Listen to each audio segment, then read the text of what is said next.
Ministri i Punës Jashtme i Serbisë Marko Đurić është për vizitë në Shtetet e Bashkuara të Amerikës, duke filluar nga sot. Đurić do të zhvillojë një sër takimesh me zyrtarët amerikanë në Washington, njoftoi Ministria e Punës së Jashtme. Ministri do të vizitojë Washingtonin deri me 3 dhjetor.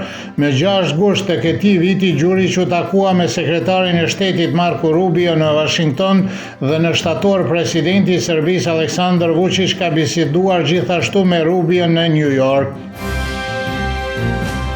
Zëdhënësi i Komisionit Qendror Zgjedhor Valmir Elezi tha se 24 subjekte politike kanë aplikuar për të marrë pjesë në zgjedhjet e jashtëzakonshme parlamentare me 28 dhjetor. Ata tani kanë afat për me 7 dhjetor për të paraqitur listat e kandidatëve në komision, raporton Kosova Press.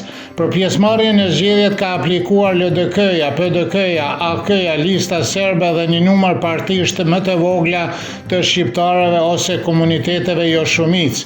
Midis 3 koalicione është edhe një i mbledhur rreth vetëvendosës i përbërë nga Guxo Alternativa dhe Partia Demokristiane Shqiptare. Demokracia serbe njoftoi se pavarësisht përpjekjeve dhe negociatave të mëdha nuk arriti të paraqesë një kërkesë për pjesëmarrje në zgjedhjet e jashtëzakonshme parlamentare me 28 dhjetor.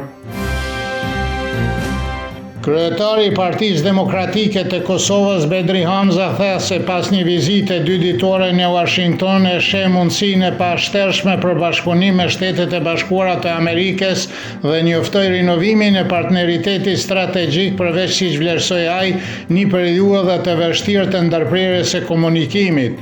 Mendoi se ishte thelbësore të paraqisja vizionin tim për zhvillimin e Kosovës dhe rinovimin e partneritetit të thellë midis Kosovës dhe administratës amerikane, tha Hamza në Facebook. Ai bisedoi me zyrtar të lartë nga Shtëpia e Bardhë, Këshilli i Sigurisë Kombëtare dhe Departamenti i Shtetit.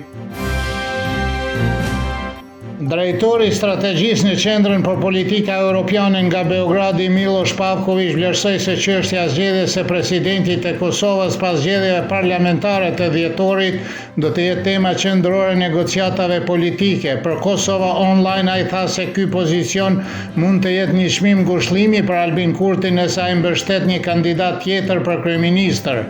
Miodrag Marinković, drejtori i organizatës jo qeveritare Kaza, paralajmëroi se pas zgjedhjeve të dhjetorit Kosova do të bjerë përsëri në një krizë institucionale, sepse siç vlerësoi ai, për Kosova Online nuk do të ketë një shumicë të qëndrueshme që mund të mbështesë ndonjë kandidat për president, veçanërisht jo Albin Kurtit.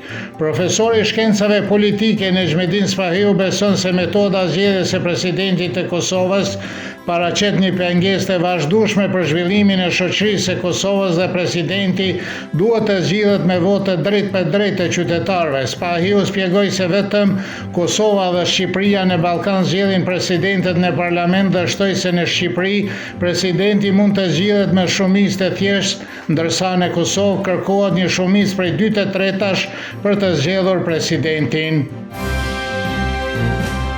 Autobuset e transportit publik në Prishtinë ende nuk po qarkullojnë as sot sepse greva punëtorëve vazhdon, konfirmoi Ilmi Gashi nga Sindikata Kompanisë së Transportit të qytetit, duke thënë se protesta nuk do të ndalet derisa autoritetet e qytetit të paguajnë borxhin ndaj operatorit publik dhe privat. Sipas tij, vendimi është marrë të premten, por ende nuk ka mbërritur në Ministrinë e Financave për konfirmim.